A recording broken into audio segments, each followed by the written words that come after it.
The wind rolled across the barren plains, carrying the scent of rain and dust, whispering secrets of a land that had seen too many stories end in silence. The sun hung low, painting the horizon in shades of copper and gold, while a line of wagons creaked across the open prairie. The year was 1874, and the American frontier stretched wild and unyielding before them. A place where law was often written by the gun and hearts were tested by fate. She sat inside one of those wagons, her wrists bound by a rope that chafed her skin, though the ache in her chest was far worse. Her name was Clara, and she had learned too young that freedom could be taken as easily as breath. Once she had dreamed of open skies and a home filled with laughter, but those dreams were traded away the moment her father's debts became too heavy to bear. That morning, he hadn't been able to meet her eyes when the trader came to claim his payment. She didn't cry then. She couldn't. The tears had burned out long ago, replaced by something colder, quiet strength she didn't yet understand. The wagon jerked as the driver snapped his whip. Clara's heart pounded. Every creak of the wheels, every groan of the horses, felt like a countdown to an unknown fate. The trader sitting beside her was a thick man with a greasy hat and eyes that moved too quickly. He'd said little, only that she was being delivered to a man somewhere beyond the San Pedro River. A good man, he'd muttered. He'll take care of you. But Clara had seen enough of good men to know what that meant. Night came slow and heavy. The desert stretched dark and endless, broken only by the flicker of their campfire. Clara sat apart from the others, her knees pulled to her chest, watching sparks climb toward the stars. The other girls whispered about where they might be going, who might be waiting for them. But Clara didn't join in. She was thinking about escape. She watched the trader's rifle, his horse, the way he slept with one boot still on.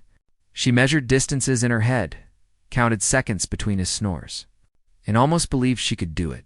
But the land had its own will, somewhere in the distance. Coyotes cried, and the horses grew restless. The trader stirred, muttering curses. But then came a sound that didn't belong to the wild, arrhythmic thud of hooves, too steady, too many. Clara's breath caught. The trader stood, reaching for his rifle, but it was too late. Figures rode out from the darkness like shadows come alive, their faces half covered, their movements silent and swift. One of them dismounted with the grace of a predator, his eyes catching the firelight, a gaze sharp as flint and calm as still water. The trader tried to speak, but a single warning from the stranger's voice silenced him. The language was one Clara didn't understand, but the authority in it was clear. The man was tall, dressed in worn leather and beads, his hair bound in dark braids that caught the glow of the fire. Around his neck hung a pendant carved from bone, its edges smooth from years of touch. He looked at Clara, and for a fleeting second, something passed between them, something wordless. Something ancient, the trader stammered, trying to explain himself, waving papers and shouting names that meant nothing here. The stranger stepped forward, pressed a hand to the trader's chest, and spoke in English now, low and steady. You sell what is not yours to sell. The words fell like a sentence from the earth itself. The trader's face went pale, his bluster fading to fear. Then, without another word, the stranger turned his gaze back to Clara and motioned toward her ropes. Another rider stepped in, cutting them free with a swift slice of his blade. Clara's hands trembled as the rope fell away. She wanted to speak, to ask who they were, but her throat felt dry as sand. The stranger looked at her for a long moment, then said quietly, "You are safe now." She didn't know whether to believe him, but something in his tone made her want to. The raiders left as quickly as they had come, leaving the campfire dying and the trader cursing in the dust. Clara found herself lifted onto the back of a horse, the stranger holding the reins. She clung to the saddle, the wind cutting through her hair as they rode into the night. The moon hung high, lighting their path across the open land.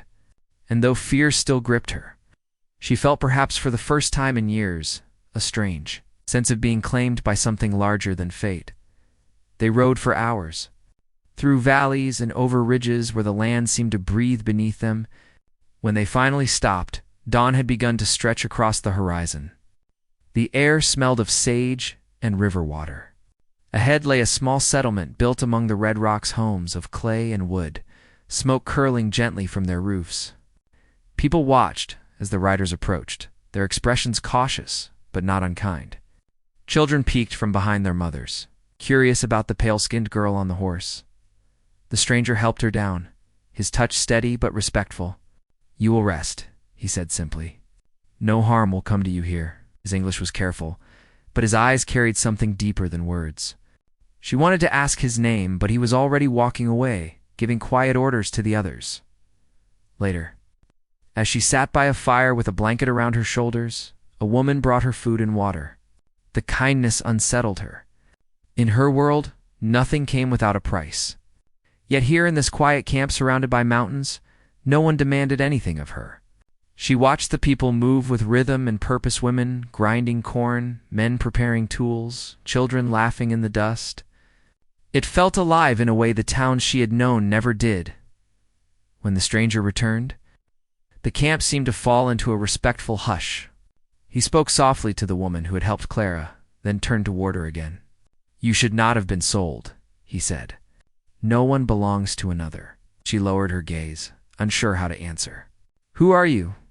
she finally asked. He hesitated, as though weighing how much to reveal. "My people call me Koa," he said at last. "You were taken from your home by men who think they can own everything they see. You are free now, free." The word felt foreign on her tongue, almost dangerous. She wanted to believe it, yet the world had never allowed such things easily. Still, there was something in Koa's eyes of fierce honesty that made her heart tighten. He spoke little after that, only told her to rest, that the mountains would protect her until she decided where to go next. But when night returned and the fire cast long shadows across the camp, Clara couldn't sleep. She kept hearing the sound of hooves, the whisper of wind across the grass. Beneath it all, the steady rhythm of her own heartbeat. Somewhere in the dark, Koa stood watch, his silhouette carved against the starlit sky. She didn't understand why she felt drawn to him, why the thought of leaving filled her with unease. She had been traded like a thing, freed by a man who owed her nothing yet something in her spirit told her their stories were already bound together. The night deepened, the fire crackled, and a storm began to roll over the horizon. As lightning split the sky, Clara saw Koa glance toward her, his expression unreadable but filled with a quiet certainty that sent shivers through her. In that instant, she knew that whatever path lay ahead, it would not be simple or safe. The world had sold her to a stranger, but fate had other plans.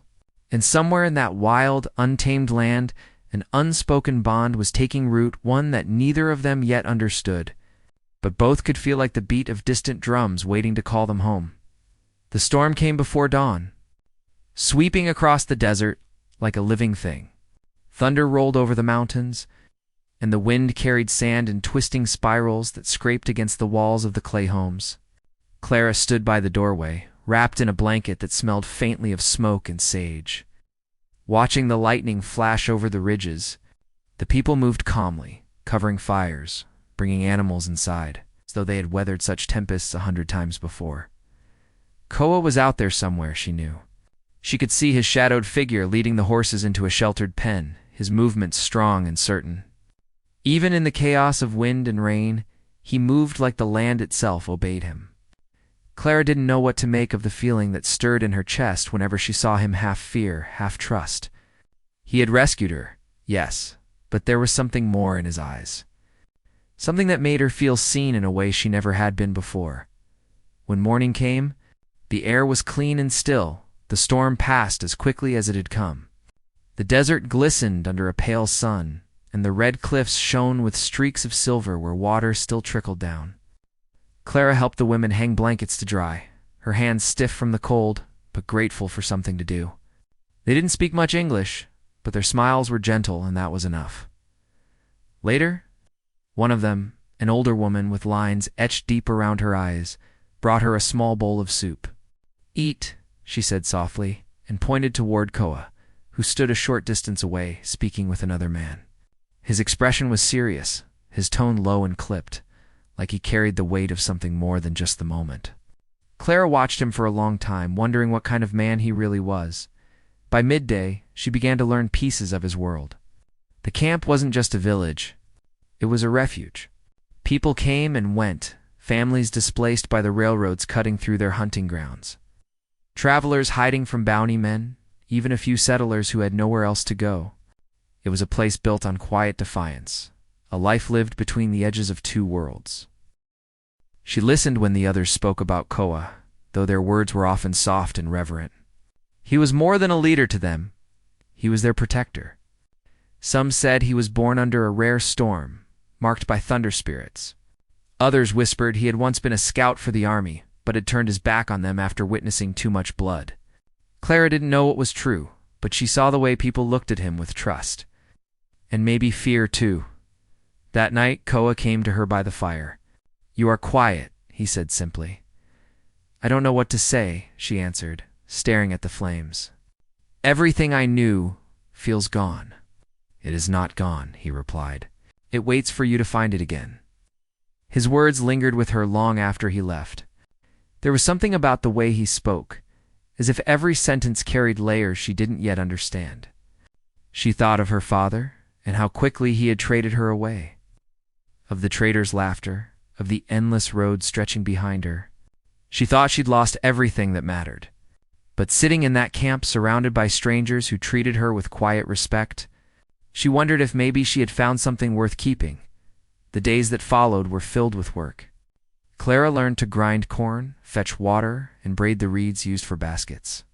The rhythm of life there was simple but steady, guided by the sun and the river. Still, the unease never left her completely. Sometimes she would catch the riders returning from patrol, their faces tense, whispering in low voices about soldiers seen near the ridge, or men on horseback carrying rifles. The tension hung in the air like distant thunder. One evening, while helping the older woman repair a torn blanket, Clara heard raised voices outside. She stepped into the open and saw Koa facing a man dressed in rough settler clothes, his face red with anger. The man spoke fast, accusingly, waving a hand toward Clara. She couldn't understand all the words, but she heard enough to know what he meant. He was looking for her. Koa didn't move. His expression was calm, but his eyes had that same sharp stillness she had seen the night he freed her. The man's shouting grew louder, but Koa only said a few quiet words. The tone was final. The settler hesitated, then cursed and turned his horse sharply, riding back toward the horizon. Clara's heart pounded as she watched. She didn't know what had been said, but she could tell the matter was far from over. Later, dusk settled. Koa found her near the river. "That man will not return tonight," he said. "Who was he?" she asked. "One of those who follow the trader," he replied. "They think you belong to them." Clara looked down at the water, her reflection trembling in the current. "And do I?" Koa's voice softened. "You belong only to yourself." She wanted to believe that, but the fear ran deep. She knew how men like that worked. They didn't give up easily, especially when money was involved. "They'll come back," she said quietly. "Yes," he admitted. "They will." The silence that followed was heavy, but it wasn't hopeless. The wind brushed against them, cool and steady, carrying the scent of wet earth. She turned to him then, meeting his eyes fully. There was no pity there, only understanding. "Why did you help me?" she asked. He was quiet for a long moment. "Because once someone helped me," he said, "and because no one should be sold." The simplicity of it struck her. In a world built on taking, he was a man who gave. She felt a warmth rise in her chest, something unfamiliar and frightening all at once. Days turned into weeks. The camp began to feel less like a place of strangers and more like a kind of home. Clara learned to ride with the women into the valley, gathering herbs and roots, listening to stories told in half-translated words.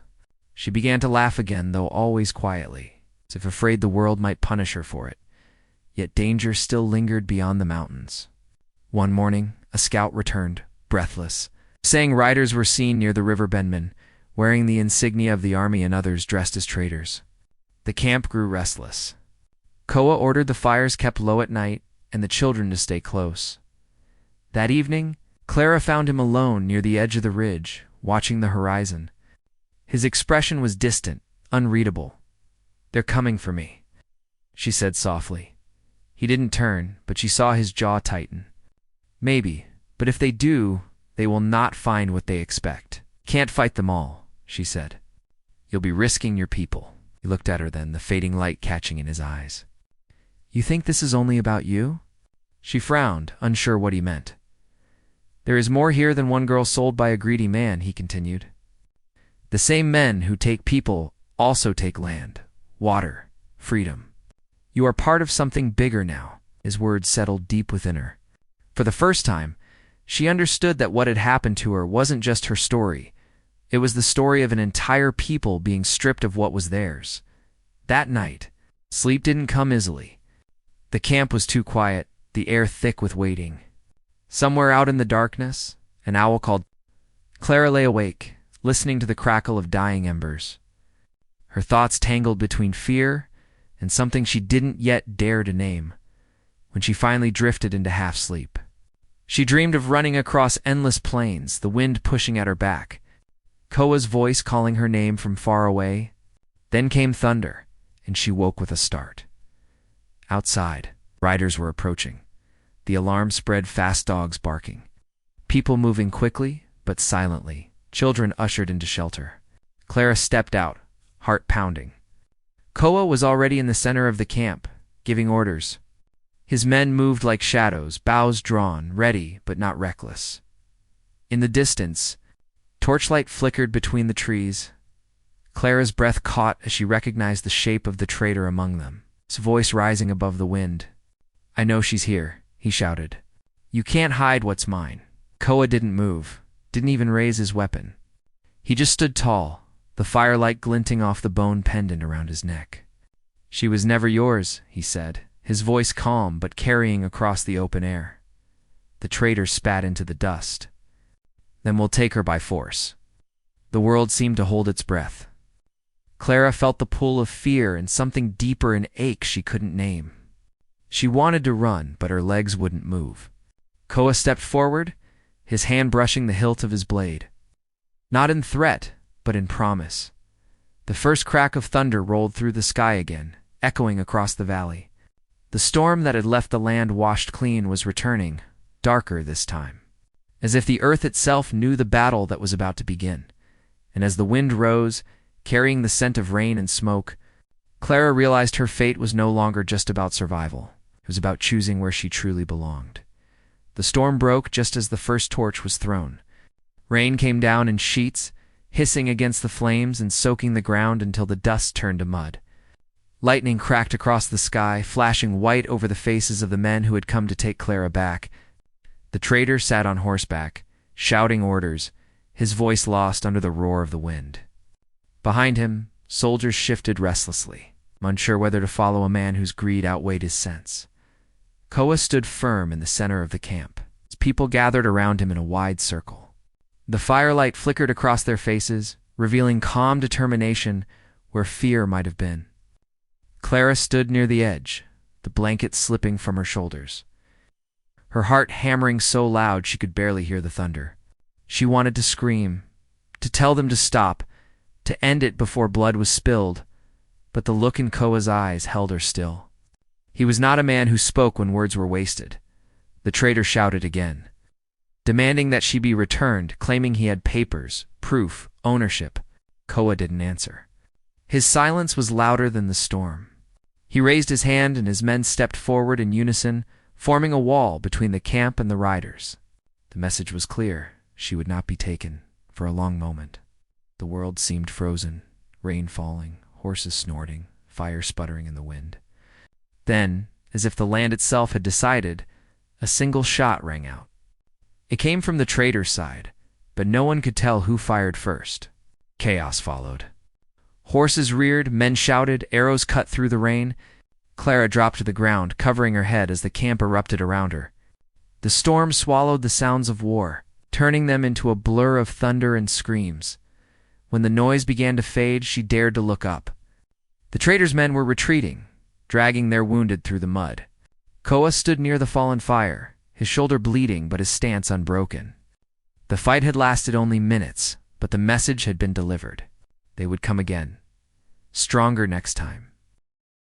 Clara rushed to him, but one of the women stopped her gently. "He will be cared for," she said. "You must rest." "I can't just do nothing," Clara whispered, watching as they guided Koa into a nearby shelter. The image of him standing against the storm burned into her mind. She wanted to thank him, to beg him not to risk himself for her, but her voice failed. That night, sleep did not come. She sat by the dying embers, her thoughts restless. The trader's words echoed inside her. He had claimed her with the confidence of a man who believed the world would bend to his will. Maybe it would if the army stood behind him. Koa's people had defied them once. But how long could they stand against power and money? When dawn came, the camp moved with quiet efficiency. The wounded were tended to, defenses strengthened, scouts sent to watch the roads. Koa appeared later, his arm wrapped in bandages, his expression calm though his eyes betrayed exhaustion. Clara approached him carefully. "You shouldn't be walking," she said. He smiled faintly. "If I don't walk, my people will worry. They must see I am strong." "You saved them," she said softly. "You saved me." He looked at her then, long and steady. "You think this was about you again?" She blinked, taken aback. "Wasn't it?" He shook his head. "No, the traitor wanted more than you. He wanted to prove we have no right to this land, that he can take what he pleases. If I gave you up, he would come for others next." The truth struck deep. Clara realized then that her rescue had been more than an act of kindness. It was defiance. A battle and a war fought quietly beneath the surface of every deal, every promise. Over the next days, the rain cleared, but the tension did not. Scouts reported strange movements along the river, more riders gathering near the fort. The people prepared to move deeper into the valley if needed, packing supplies and guiding children to safety. Koa's calm leadership held them together, though Clara could see the strain behind his steady voice. She tried to help where she could, though many still regarded her with a mix of curiosity and caution. Some saw her as a burden, others as a sign of danger. Only the older woman, Naya, treated her without hesitation. One evening, as they sat weaving baskets near the fire, Naya spoke in her slow, deliberate English. "You care for him," she said, eyes not lifting from her work. Clara hesitated. "He saved my life. That is not what I asked." Clara looked away. "I don't know what I feel. I just know he makes me feel safe." Naya smiled faintly. "Safe is the first root of love. But love brings storms too." Clara didn't answer. The thought lingered in her mind long after. Love. She hadn't allowed herself that word in years. It felt too fragile, too dangerous. But when she saw Koa walk past the firelight that night, his gaze distant, shoulders heavy, she couldn't deny the pull she felt toward him. Still, the danger grew closer. A few days later, 2 of Koa's men returned from the ridge with grim news. The traitor had met with soldiers and promised them gold for their help. In exchange, he would guide them to the camp. It wasn't just about her, any merit. It was about power, land, and pride. Koa gathered his council that night. Clara stayed near the edge, listening. Some argued to flee into the mountains. Others wanted to fight. Koa's voice was steady above them all. "We cannot run forever," he said. "But we cannot meet them with open war. We must make them see the cost." "How?" one of the younger men asked. "By showing them what they cannot take." Koa answered. Clara didn't fully understand, but she could see the conviction in his eyes. After the meeting, she found him alone by the river again, staring at the moon reflected in the water. "You can't stop them," she said quietly. "They'll come with more guns," he nodded. "I know. Then why stay?" He turned to her, his expression softer now. "Because running teaches them we are afraid. We are not. This land is our home. The river, the stones, the sky, they know our names. To leave is to die in spirit, even if we live." She watched him, realizing how different he was from any man she had ever known. There was no greed in him, no hunger for power. Only a fierce devotion to something greater than himself. "I want to help," she said. "You already do," he replied. "You remind me why we fight." His words made her chest ache in a way that felt both painful and beautiful. The following morning, she joined the women gathering herbs near the hills, away from the main camp.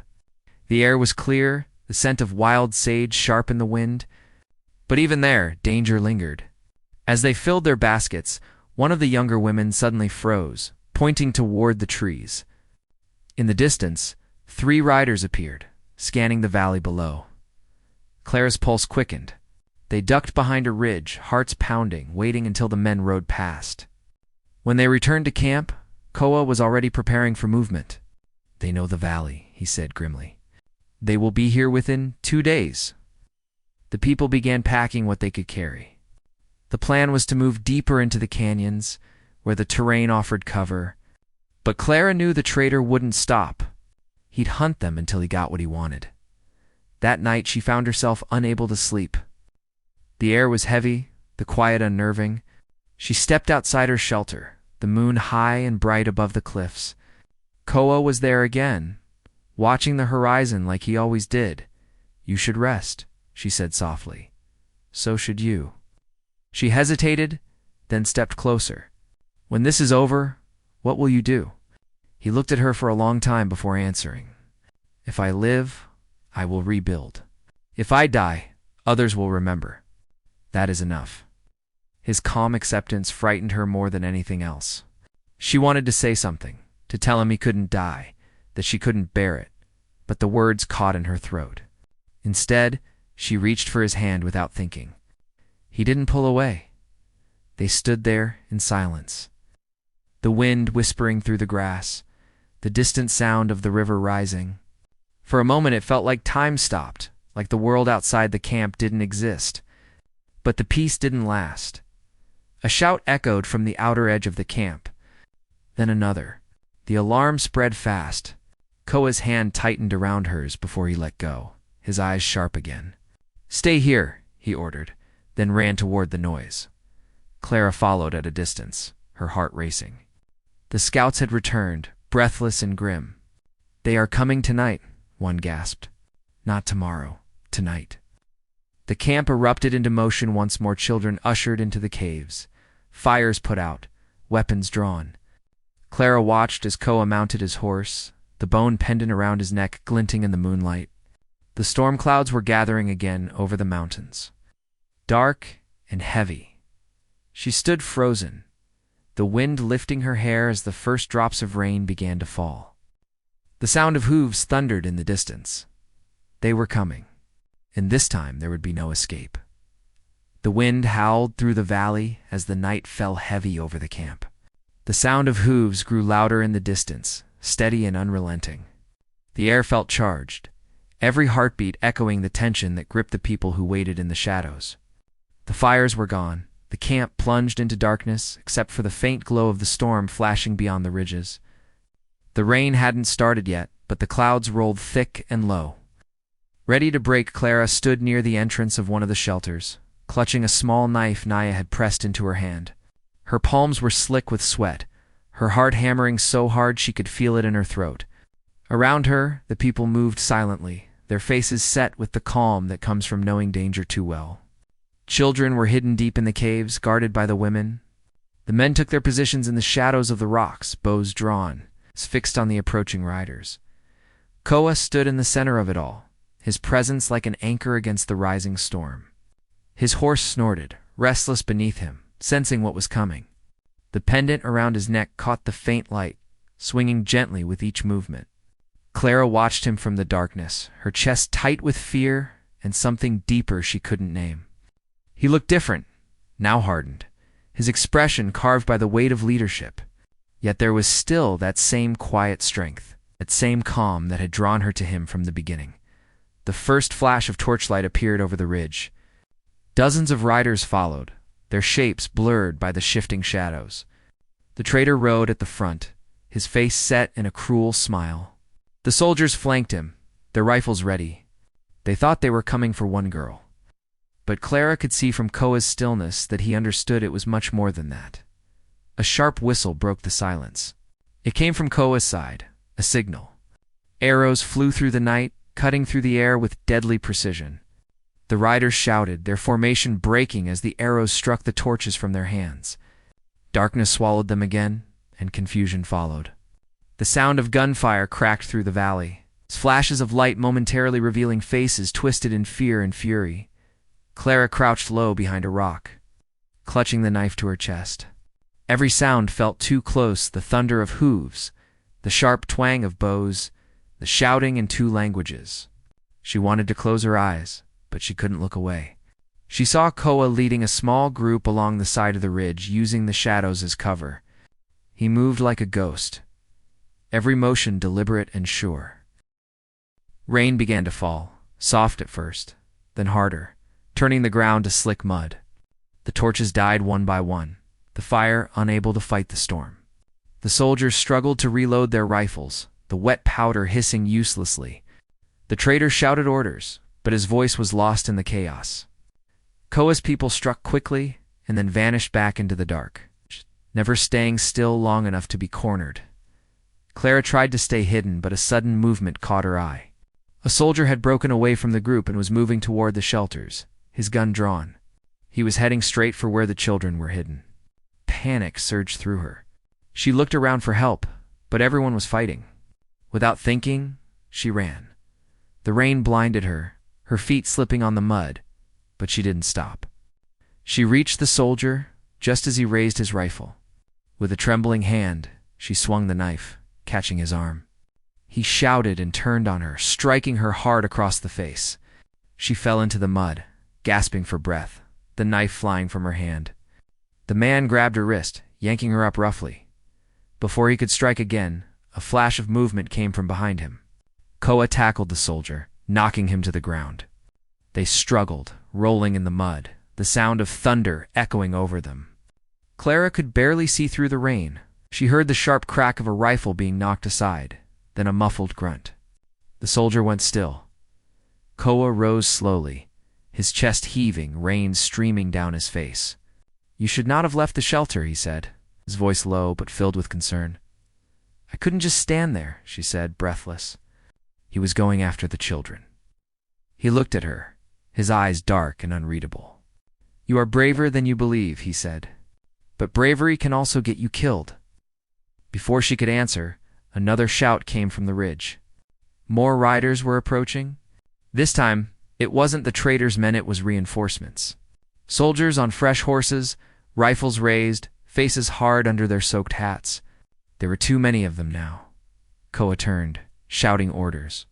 The people began retreating toward the caves, guiding the wounded ahead. Clara followed, but Koa stayed behind, rallying his fighters to hold the line. The clash of battle grew louder again, filling the night with chaos.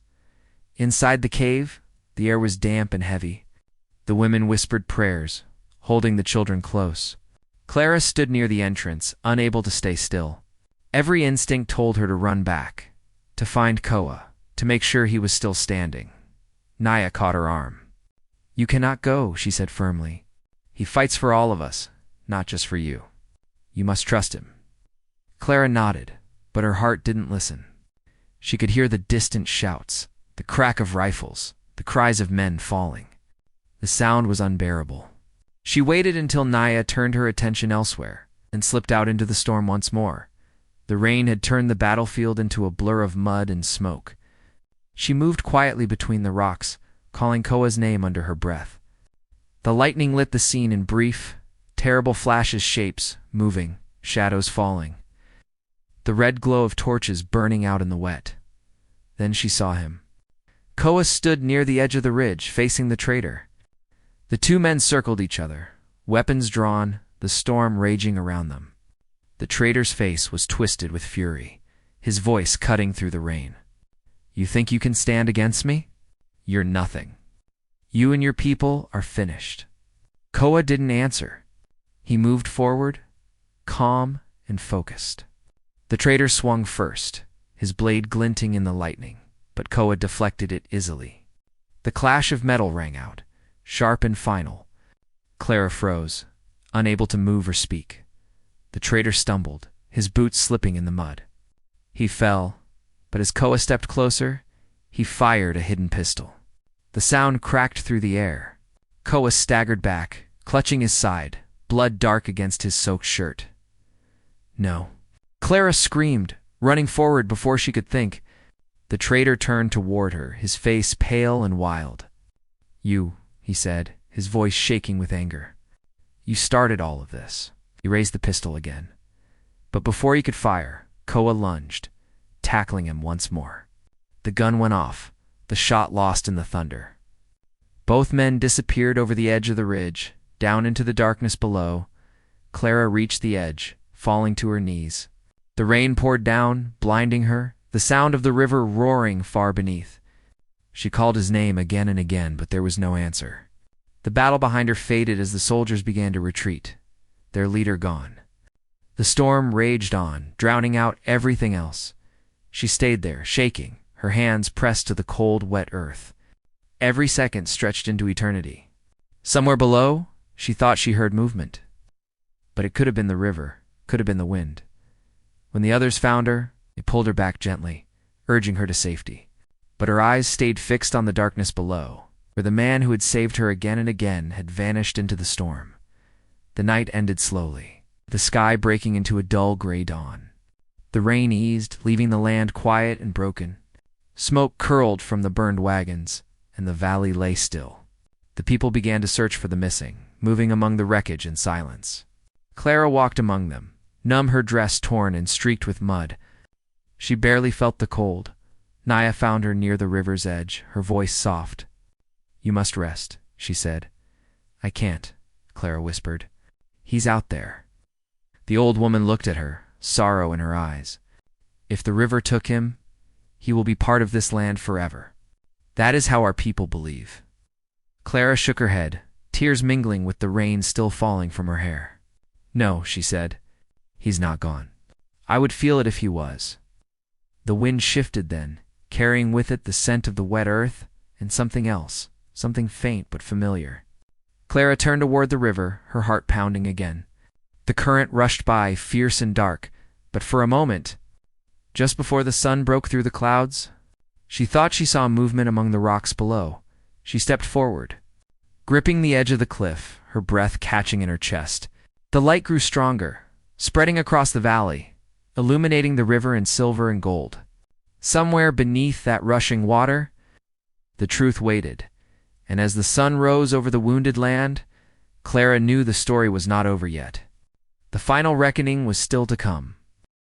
The first light of morning fell over the valley, soft and golden, cutting through the mist that hung low over the river. The storm had passed, but its mark remained everywhere. Trees lay broken, the ground was scarred, and the faint smell of smoke still lingered in the air. Clara stood by the edge of the ridge, her dress still damp, her eyes fixed on the churning water below.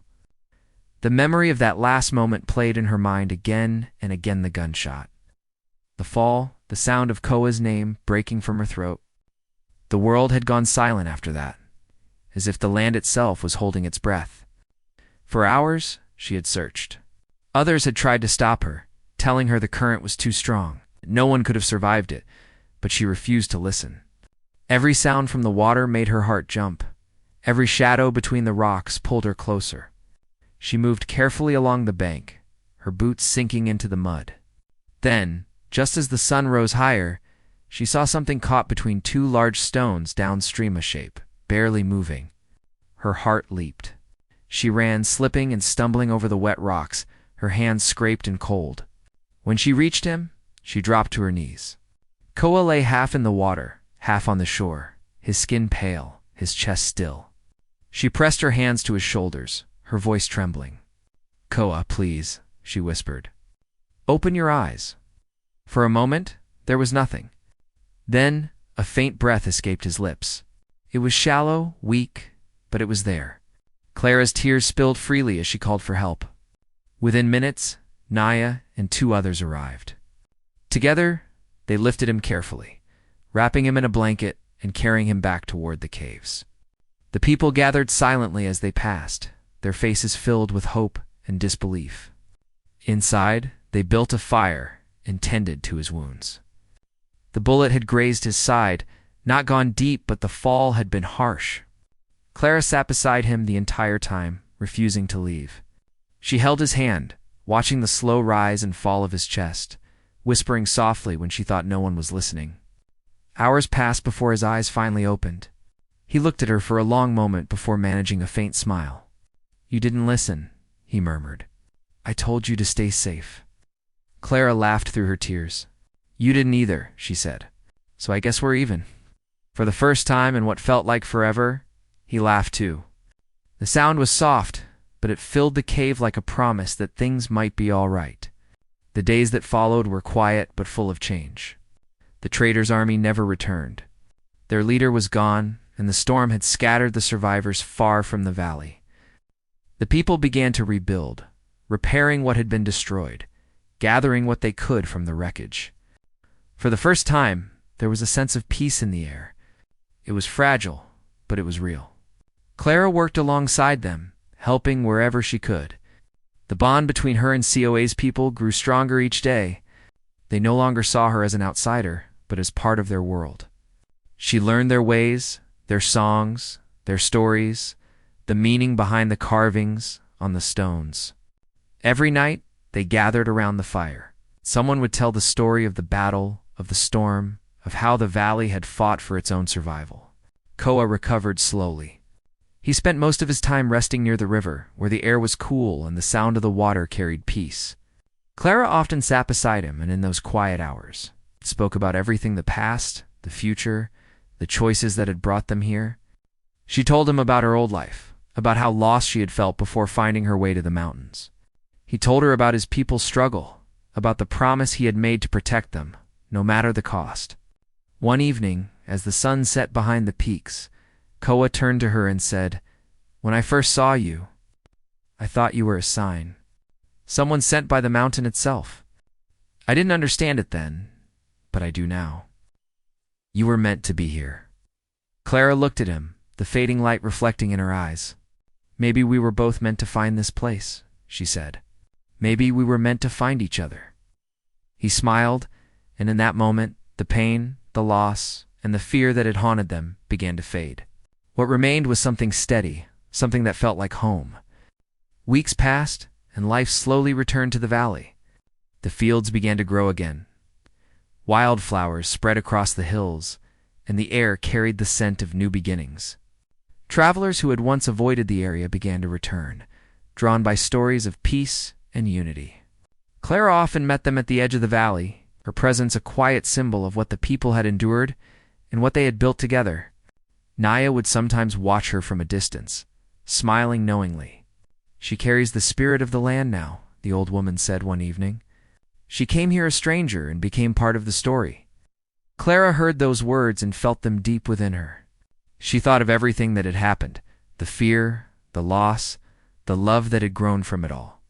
It wasn't just survival anymore. It was transformation.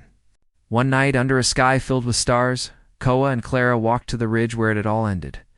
The wind was calm now, the river below, quiet and silver in the moonlight. They stood there for a long time, neither speaking.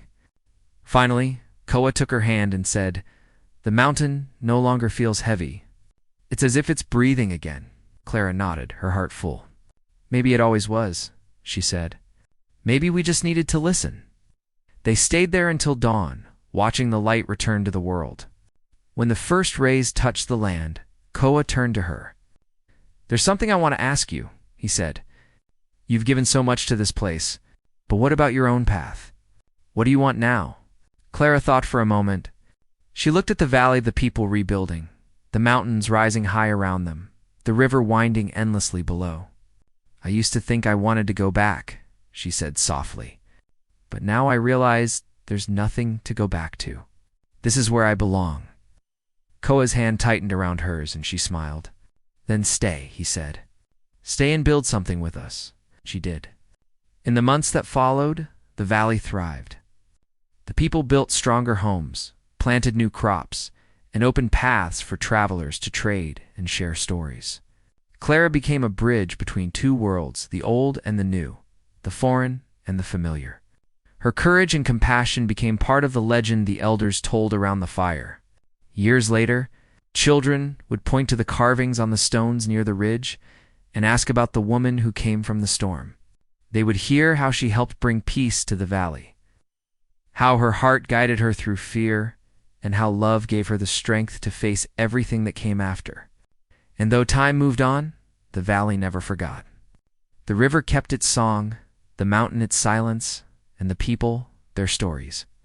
Clara often sat by the river, her fingers tracing the patterns of the flowing water. She would look toward the peaks and think about how far she had come, how much she had changed. The fear that had once ruled her life had been replaced by a quiet certainty that sometimes the things that break us also lead us where we're meant to be. Koa would join her there, sometimes saying nothing, sometimes sharing dreams of the future. Together, they watched the seasons shift, the valley bloom and fade, only to bloom again. The day finally came when the sky was clear and still, and the mountains stood bathed in light. The world felt at peace. Clara smiled, knowing that whatever storms might come again, the valley would endure. It always had. And as the wind carried across the ridges, it felt like a whisper, a reminder that even in the darkest moments, hope can take root and love, like the river, always finds its way home.